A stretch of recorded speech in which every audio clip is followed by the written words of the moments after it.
au vivant dans notre monde aujourd'hui. Alors vraiment la parole est spontanée, tout le monde est bienvenu pour partager ses idées, ses pratiques. Et puis avant de commencer vraiment, on avait peut-être envie, Sylvie, de rendre compte de ton micro-trottoir que tu as fait ce matin. Tu t'es baladé un peu partout dans le parc à la rencontre du public, des jeunes, des moins jeunes, pour connaître un peu leur point de vue sur cette question-là, sur cette thématique-là. Et alors, vous m'entendez ? Ce matin, je suis partie avec mon petit micro, faire un petit micro-trottoir pour rencontrer quelques personnes sur l'événement. Et alors, on m'a dit plein de choses sur le fait déjà que se réapproprier le vivant, c'était étrange comme question, se reconnecter éventuellement, ou se connecter tout simplement. Il y avait déjà un certain nombre de personnes qui, dans leur quotidien, avaient, je dirais, une petite hygiène, une pratique quotidienne pour être dans le vivant, des personnes qui vont marcher dans la nature, des personnes qui s'aménagent des petites bulles pour écouter les oiseaux, pour respirer, pour se sentir dans le monde vivant.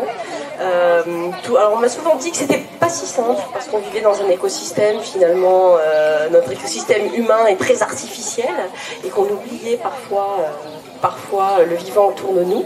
On a d'ailleurs constaté j'ai demandé aux gens ce qui avait un petit peu disparu. Donc on m'a parlé de certains insectes et beaucoup de papillons, notamment le fait qu'on voyait plus beaucoup de papillons et que ça nous manquait. Ensuite, on m'a parlé aussi des enfants, de la volonté des parents d'emmener leurs enfants dans la nature régulièrement, de programmer des vacances dans des lieux un petit peu à l'écart aussi, pour retrouver le monde naturel. On a eu un grand débat autour du bar sur le fait que dans 100 ans, peut-être qu'il faudrait aller jusqu'à aménager des espaces sans humains, en tout cas, ça pouvait être une hypothèse. Et on a imaginé des dispositifs comme ça, des zones gardées, où la nature serait seule. Parce que ce que des gens m'ont dit, c'est aussi que finalement la nature vraiment naturelle, elle n'était plus tellement présente, puisque même au fin fond de la Camargue, on est déjà dans une zone qu'on dit très anthropisée, qui a l'air totalement sauvage, mais... D'accord, non pas. D'accord, merci. La Camargue qui a l'air si sauvage en carte postale, en réalité c'est un espace où l'empreinte de l'homme est très présente et qu'il y a peu d'espace finalement où on va se retrouver totalement connecté à la nature. Peut-être demain on fera des choix comme ça d'avoir des petites zones sans humains. Voilà. Et ce qui ressort un petit peu des échanges, c'est aussi que c'est un parcours, c'est-à-dire qu'on a grandi dans un espace finalement, selon les enfants, il y a des gens qui ont pu grandir avec un grand-père qui était agriculteur ou producteur et qui était lui toute la journée au contact du vivant, et puis d'autres qui au contraire ont grandi dans des villes et que selon le cas, le parcours n'est pas le même et que ça nécessite c'est se mettre en chemin pour aller capter comme ça dans nos vies quotidiennes ces petits instants où on peut voir la nature. Voilà. Bon, super. Sylvie, merci déjà pour cette première approche. Alors dans le public, je vois aussi beaucoup d'enfants, je vois l'équipe du Siquarium. Si vous avez des enfants qui veulent venir nous raconter leur relation justement à cette nature, évidemment ils sont bienvenus.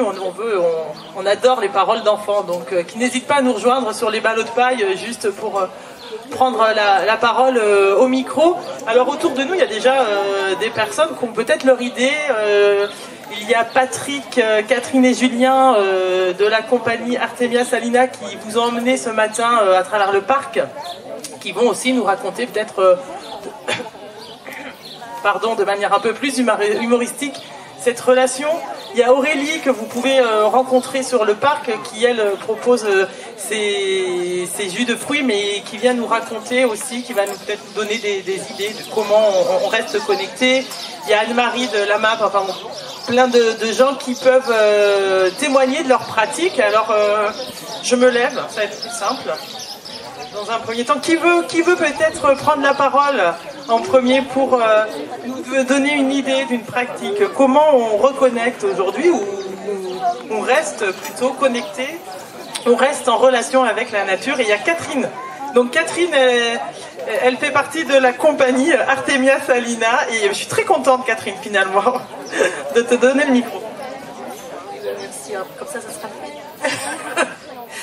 Bon, alors pour nous, il y a une petite proposition de théâtre dans ce cadre magnifique. Ça voulait dire aussi pas de scène, pas de coulisses, pas de régie, son, lumière, tout était donné. C'est-à-dire que, bon, ben voilà, on s'est mis à l'ombre, hein, forcément. On a marché, peut-être un peu trébuché, on a trouvé des espaces. Alors bien sûr, le parc, il n'est pas dans une nature libre, il est dans une nature travaillée, mais c'était très agréable et très, très beau de pouvoir avoir comme ça des scènes rondes, ombragées, auprès d'arbres majestueux. Et voilà, donc cette balade, c'était une façon de faire du théâtre, une façon de capter l'attention, un peu originale pour nous, en tout cas on ne l'avait pas encore essayé, dans un décor royal, comment le dire, dans un décor magique justement, bucolique, où on avait à la fois la lumière du soleil, l'ombre, tout d'un coup une petite brise, des éléments de la nature qui sont donnés comme autant de trésors pour encourager l'écoute, pour nous encourager nous à ménager des silences qui n'ont rien à voir avec ceux effectivement d'une salle complètement artificielle. Voilà, donc ça c'était très agréable. Alors là, il y a déjà beaucoup de choses qui ont été dites. J'ai bien aimé. Il y a le mot de trésor. Voilà, on fait un spectacle avec la nature et puis on profite de ces trésors. C'est-à-dire que le bruit des oiseaux, un souffle du vent, etc. Vous l'avez apprivoisé dans votre spectacle ce matin, dans cette balade, et non pas perçu comme une contrainte, comme ça pourrait être le cas. Donc pour vous, effectivement, c'était essayer de faire corps durant ce spectacle et d'enrichir peut-être même votre déambulation de ce cadre qui est assez majestueux. Julien.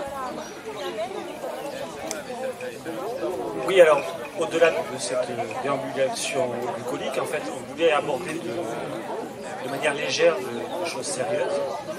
C'est vrai que voilà, c'est une invitation aux gens à prendre conscience de l'urgence climatique, mais aussi de manière poétique. Et c'est vrai que le travail de Catherine, parce que c'est beaucoup mieux qu'a fait Catherine, des recherches de textes qui accompagnent tout ça. Une belle aventure. Et c'est vrai qu'on parle d'urgence climatique, on a besoin de beauté, de poésie aussi dans cet univers qui est un mot qui revient tout le temps, là, très à la mode, l'éco-anxiété. Et ça peut être très pesant, donc ramener un peu de poésie, de culture et d'art, évidemment, ça peut faire du bien à nos âmes. N'hésitez pas si d'autres personnes veulent prendre la parole. Nous, en attendant, on balade le micro, mais vraiment, les enfants, les adultes, les grands-parents, on est là, rejoignez-nous. Peut-être Anne-Marie, à la map de Rouinet, bon là j'imagine que c'est une question de tous les jours, et puis vous y êtes déjà vous connecté à cette nature, vous l'observez de toute manière, vous la sentez au quotidien, non ça fait éclater de rire Aurélie qui est à côté de vous. J'ai peut-être dit une grosse bêtise. Bonjour tout le monde. Donc la MAP du Rouinet, la MAP ça veut dire association pour le maintien d'une agriculture paysanne, on peut dire aussi de proximité. Donc on est à Fourques, pas très loin d'ici. L'idée c'est de créer des partenariats entre consommateurs et producteurs pour justement faire une connexion entre les gens des villes et les gens des champs et que les consommateurs sachent ce qu'ils mangent, ce qu'il y a dans leur assiette et que chaque semaine il y a un apport nouveau de légumes frais, d'œufs, lait, viande, etc. Et cette reconnexion au vivant, nous on l'a mis en place il y a une quinzaine d'années et on était sur des marchés en gros et on s'est reconnecté à la connexion du voisin et plus fournir les marchés d'intérêt nationaux et de nourrir nos voisins les plus proches. Et c'était déjà ça, une première reconnexion au vivant, à notre voisinage, et d'un jardin où on avait 3-4 productions à l'année, on faisait céleri, melon, salade. On est passé à une trentaine de variétés potagères pour que le panier soit le plus diversifié possible. Donc reconnexion aussi à ce fameux jardin qui nous a amené le savoir-faire de nos parents, nos grands-parents, où on est revenu à de la culture dite bio, à savoir que dans un jardin diversifié, des animaux s'y retrouvent aussi, des insectes. Et quand on fait de la quasi-monoculture, les insectes en disparaissent aussi. Donc c'est aussi ça la reconversion U1 au niveau agricole, c'est se permettre de diversifier les jardins ou les vergers pour que cette nature y retrouve sa place. Parce que dans la chaîne alimentaire, les hommes, on n'est pas au-dessus de tout ça, on est en dessous. Ouais. On est ceux qui profitons de la nature pour pouvoir nous nourrir. Et s'il y a bien une espèce qui n'est pas en voie de disparition, c'est bien nous. Tous les autres, on les fait disparaître. Et donc si on veut tous se nourrir, il faut qu'on pense que c'est la nature qui nous nourrit. Il faut déjà lui permettre d'exister dans de très bonnes conditions. Alors on parle beaucoup de bio, on parle de plus en plus de permaculture, après il faut rentrer dans d'autres débats. Mais sachez que les agriculteurs et les paysans d'aujourd'hui sont certainement très au courant des difficultés qu'il y a à produire sainement pour nourrir tous les êtres humains sur cette planète. Il faudrait arrêter de gaspiller aussi, mais c'est encore un autre débat. Moi, je veux rebondir sur ce que vous avez dit, Anne-Marie, quand vous placez l'homme en dessous. Ça, c'est super intéressant parce que par rapport à la nature, l'homme, on a quand même l'habitude de se situer au-dessus, supérieur à toutes les autres espèces, quelque part. On se sent très supérieur. Est-ce que c'est pas là aussi qu'il faut travailler quand on parle de effectivement la reconversion bio, etc. Est-ce que ça passe pas par une remise en cause à nous évidemment de notre mode de consommation, mais même juste de comment nous on se considère dans cet environnement et dans cet écosystème, et comment on peut faire, parce que on en parlait tout à l'heure toutes les deux, les gens qui sont ici, en tout cas qui ont des stands, ils sont assez persuadés, mais comment après aller convaincre, en tout cas expliquer, sensibiliser les autres qu'effectivement la première problématique c'est peut-être notre place à nous, où est-ce qu'on se situe sur cette échelle. C'est l'héritage de ces 40 années de société de consommation où on nous a surtout dit qu'il fallait consommer à outrance des produits transformés de tout ordre que ce soit, une voiture, des congés, enfin bref voilà, on doit consommer quoi qu'il arrive, et c'est vrai que cette approche de l'agriculture nourricière où on a besoin tous les jours de se nourrir, qui qu'on soit, même une boîte de petits pois, forcément les petits pois ont été produits quelque part, donc il faut se reconnecter à cette nourriture de base qui est l'essence même de notre survie, et si on continue à construire des maisons au lieu de faire pousser des petits pois, ça va être difficile dans l'avenir, quoi, voilà. Mais j'ai confiance. Alors moi je rebondis sur cette notion d'agriculture nourricière. Oui, tout à fait, parce que le thème, c'est la terre nourricière, mais j'aime bien aussi cette notion d'agriculture nourricière. Nourricière, absolument, qui nous nourrit. Je rebondis parce que j'ai près de moi quelqu'un qui a un stand de miel. Je me souviens du mot d'une apicultrice qui me disait que le miel n'est pas la production des abeilles, il est le cadeau qu'elles nous font. Est-ce que c'est une alliance entre l'humain et les abeilles, le miel? Bonjour à toutes et à tous. Donc en fait, le miel qu'on est censé récupérer déjà, ce n'est que l'excédent. Parce que les abeilles ont besoin de 12 kg de miel pour passer l'hiver tranquillement, d'une manière générale. Ce que je voulais surtout rebondir sur ce que vous disiez au niveau surtout au niveau de la météo en fait. C'est-à-dire qu'en fait, les spots publicitaires les plus chers sont entre le journal et la météo. Et souvent les météorologues s'excusent lorsqu'il va pleuvoir, parce qu'ils ils peuvent pas nous vendre de la pluie, c'est pas possible. Mais moi je suis content quand il gèle l'hiver, je suis content quand il pleut à l'automne, je suis content quand il pleut au printemps, je suis pas content en ce moment, parce que c'est une catastrophe dans beaucoup d'endroits. Parce qu'il ne pleut pas. Voilà, en fait on nous vend du soleil, donc en fait si je veux pouvoir mettre de l'eau dans une piscine, il faut bien qu'il ait plu à un moment donné. Voilà, donc c'est beau, c'est vert, oui, mais c'est parce qu'il a plu avant. Donc en fait, déjà se reconnecter à la nature, c'est déjà comprendre qu'en fait il y a un vrai dérèglement climatique. On le sent, on vit quotidiennement avec la météo, on est tout le temps en train de refaire les plannings des visites des ruchers parce que parce qu'au dernier moment ça change et on se dit ben voilà, il va falloir aller plutôt que prévu. Et donc vous parliez surtout au niveau des échanges, ce qui nous paraît nous important, c'est pour ça qu'on est dans le cadre du partenariat avec le château, parce qu'on a installé 3 ruches au château, et nous dans notre programme on a inclus beaucoup de pédagogie. Je pense, Julien, si tu es d'accord avec moi, c'est de dire qu'en fait ce qui a fait qu'on travaille aussi ensemble, c'est de pouvoir faire de la pédagogie, et on intervient chaque année dans les classes de Saint-Gilles.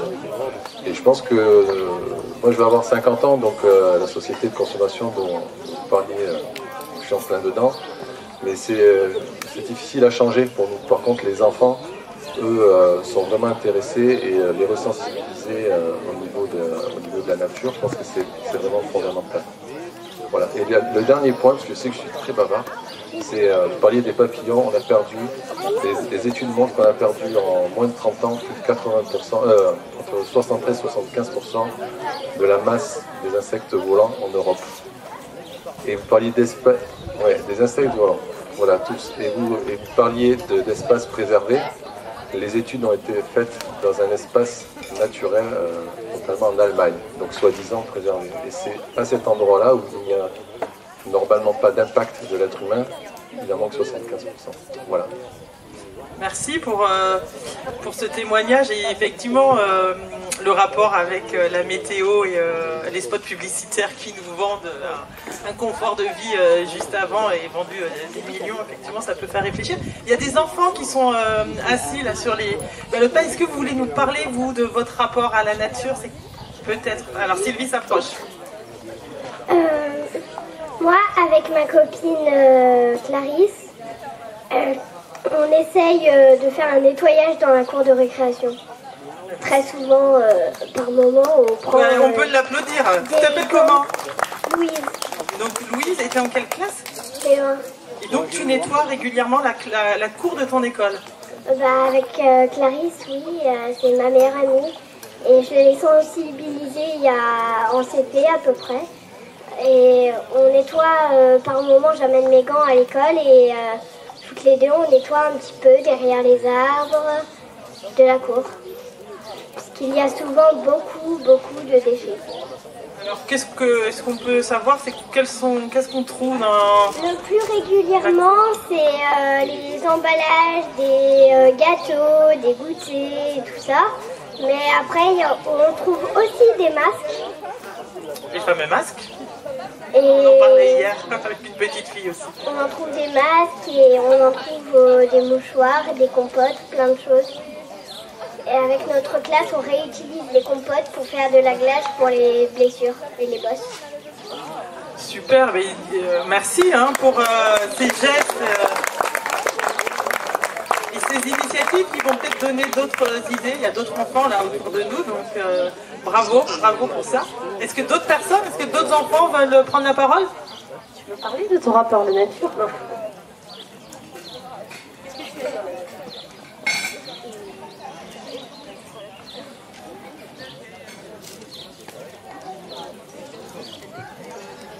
Alors par contre, à côté de toi, Sylvie, il y a Thierry qui peut aussi avoir des choses intéressantes à nous dire. Moi, j'ai longuement parlé avec Thierry hier. Et voilà, il habite Nîmes et il a une histoire. Dis-nous ce que tu as envie de nous raconter, mais en tout cas, je pense que sur se réapproprier le vivant, et cette relation à la nature, on peut t'écouter. Oui, avant d'évoquer cette anecdote, je crois que ce qui est important, c'est effectivement, ça doit passer à la source qui est tout ce que l'on fait pendant l'enfance. Moi, j'ai eu la chance d'avoir un grand-père qui était agent municipal dans une petite commune dans la région nantaise, au bord du lac de Grandlieu, la deuxième zone humide après la Camargue. Et donc, quand on parle de zone humide comme la Camargue, ça me parle, bien évidemment. Et il cultivait son propre jardin. Il faisait des quantités de légumes bio et on mangeait le fruit de ses récoltes. Et j'ai été sensibilisé très tôt, dès l'âge de 3-4 ans, à cette culture de proximité. C'était pas un agriculteur, mais c'était un féru de botanique. Il était horticulteur à ses heures et il m'a transmis ce goût de la nature.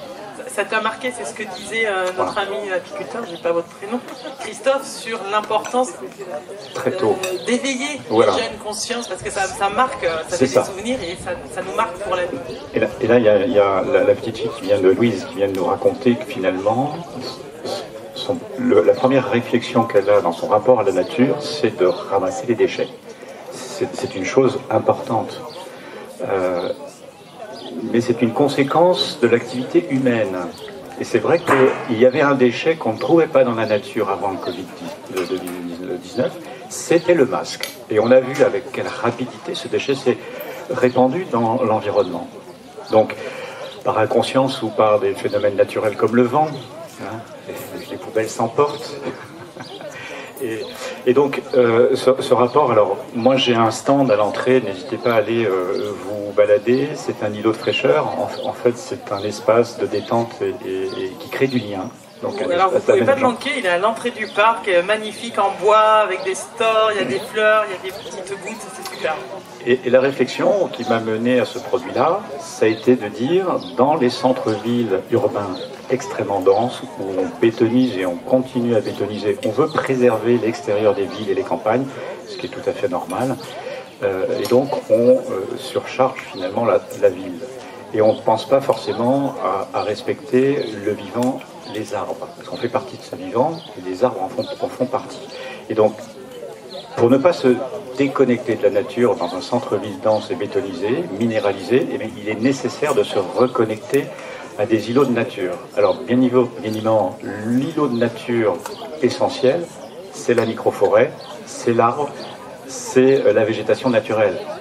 Maintenant, dans des espaces minéralisés qui constituent notre habitat quotidien en centre-ville, moi j'ai dans le parti pris d'amener du mobilier urbain qui consiste à nous reconnecter avec cet environnement de bien-être et de qualité de vie.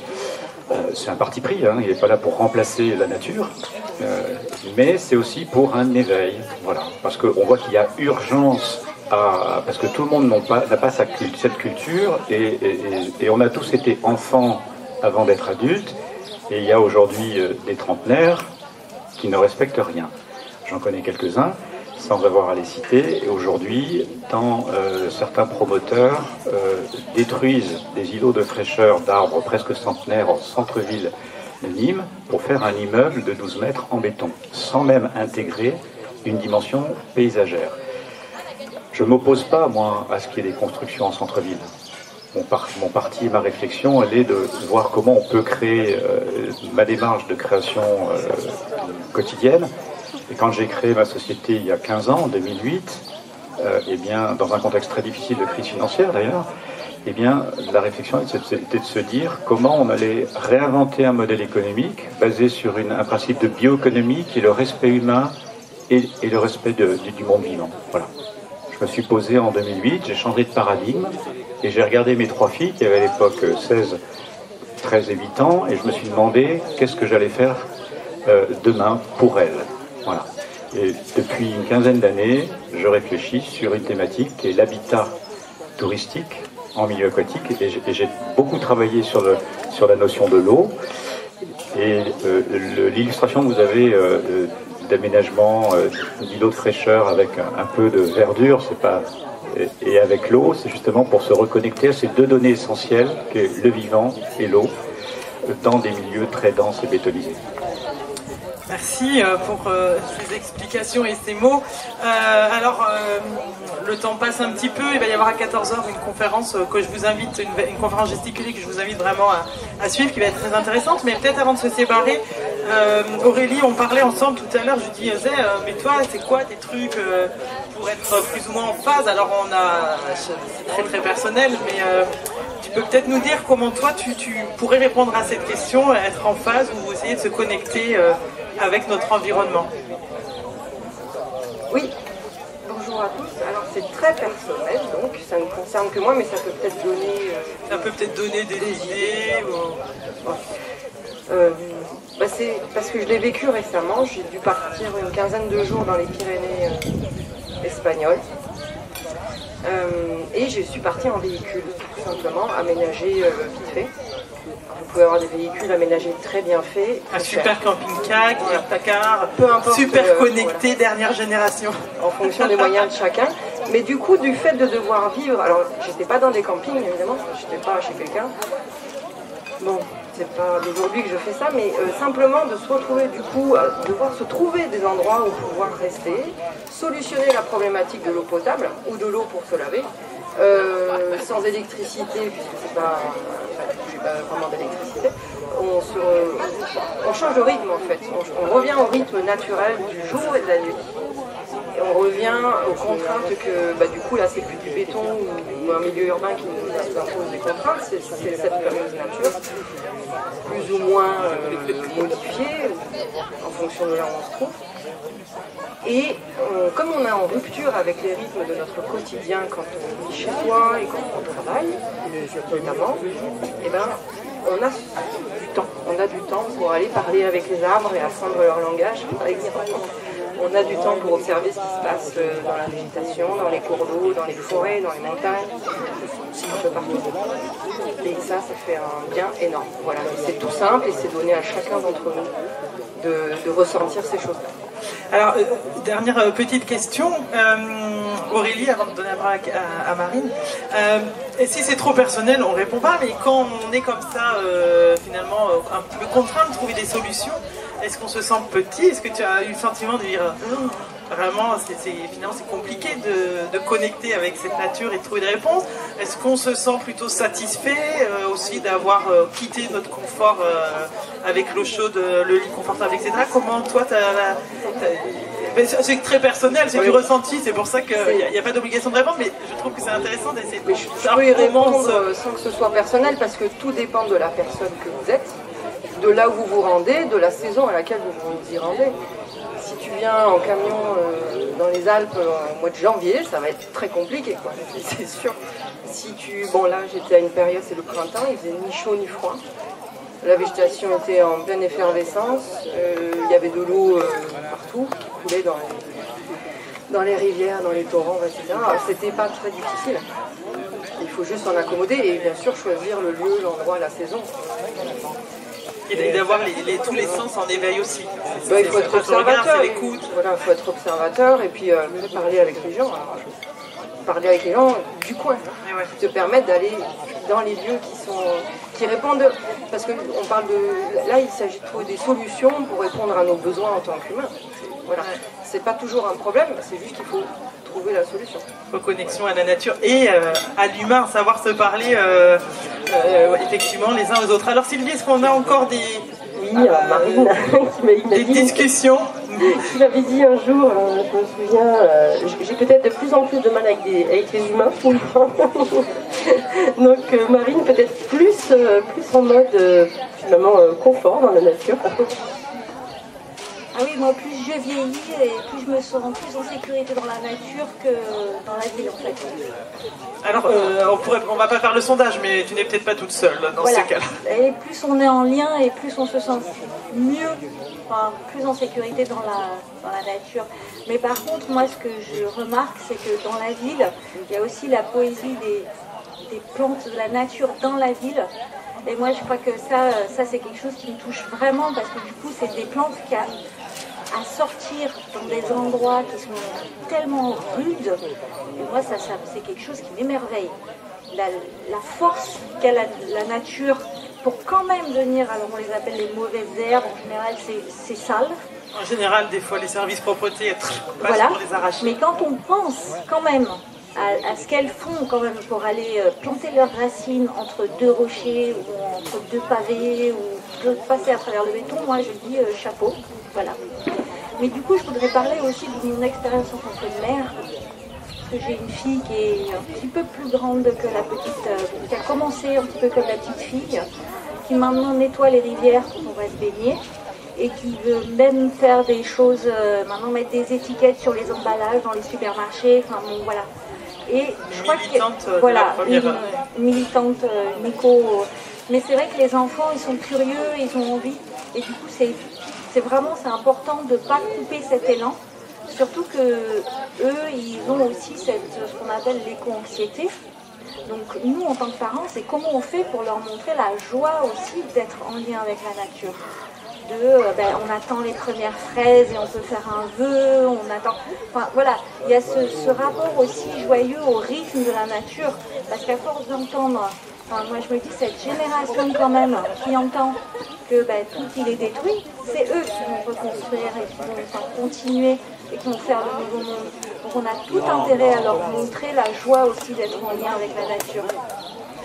Merci Marine pour ces mots vraiment de joie. Effectivement, c'est peut-être pas mal de conclure là-dessus, sur l'émerveillement des plantes en ville, sur la joie aussi de transmettre l'arrivée d'une saison aux enfants. Il y a Christophe, c'est ça, qui n'y a aucun souci, on n'est pas à la minute. C'était juste une réflexion qu'on se faisait avec ma compagne, c'est de dire qu'en fait on vit, par rapport à ce que disait Aurélie, c'est par rapport au rythme de la nature, on a un rythme inversé. C'est-à-dire qu'on travaille l'hiver et on se repose l'été. Voilà. C'est complètement l'opposé. La contradiction humaine. Voilà. En fait, on devrait travailler, ça devrait être l'inverse. Alors Sylvie, elle va donner le micro à Bruno. Ouais, en fait, tout ce qui a été dit est super intéressant et j'adhère complètement. Et la première réflexion que je me suis faite quand vous avez présenté, c'est de dire comment on fait pour se reconnecter à la nature. Et la question que ça m'entraîne moi, c'est comment on fait pour se déconnecter de notre quotidien. Parce que c'est notre quotidien qui nous entraîne à faire des choses irresponsables, à consommer immodérément. Et peut-être que la solution, ça serait effectivement réussir à se déconnecter. Alors tout à l'heure, quand on commençait à imaginer cette thématique, effectivement en parlant avec Aurélie, elle me dit le premier truc, tu laisses ton téléphone portable chez toi, tu vas te balader 2 ou 3 heures dans la nature, et déjà c'est une première façon effectivement de nous-mêmes se déconnecter de ce quotidien hyper matérialiste, hyper confortable, etc. Ouais. Merci Bruno. Alors avant de conclure, est-ce qu'on a encore des personnes qui veulent réagir? Un petit garçon peut-être là-bas?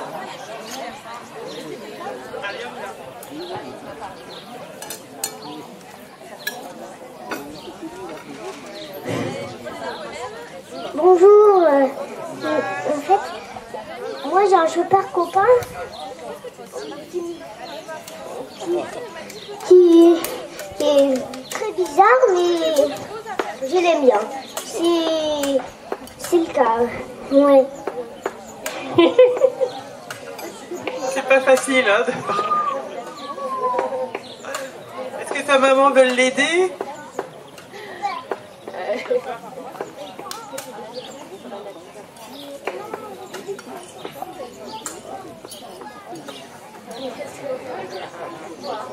Donc il donne la parole à sa maman. Maman a le pouvoir, allez-y. Bonjour, je m'appelle Aurélie, j'habite Bellegarde et je végétalise un espace public en bas de chez moi, dans la continuité des incroyables comestibles. Voilà, donc auparavant j'étais avec le papa de mon fils sur un grand terrain de 3 hectares, on a essayé la permaculture, l'observation, je me suis régalée effectivement, comme disait Aurélie là-bas. Et je suis partie aussi au Costa Rica, qui m'a permis aussi de prendre beaucoup de plaisir à voir d'autres cultures, d'autres pays.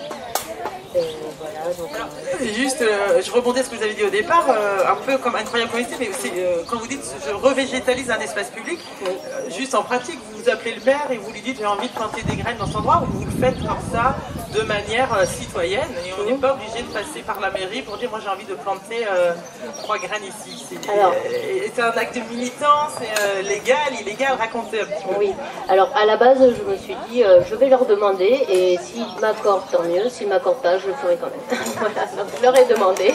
Et ils vous ont accordé ou pas accordé? Ils m'ont accordé, ils m'ont accordé. Je leur ai expliqué que c'était aussi qu'il y aurait de la biodiversité et qu'il y aurait de quoi manger pour ceux qui voudraient, puisque ce n'est pas fermé et que c'était libre à tous de cueillir si vous voulez. De participer éventuellement aussi, mais malheureusement ça n'a pas approché.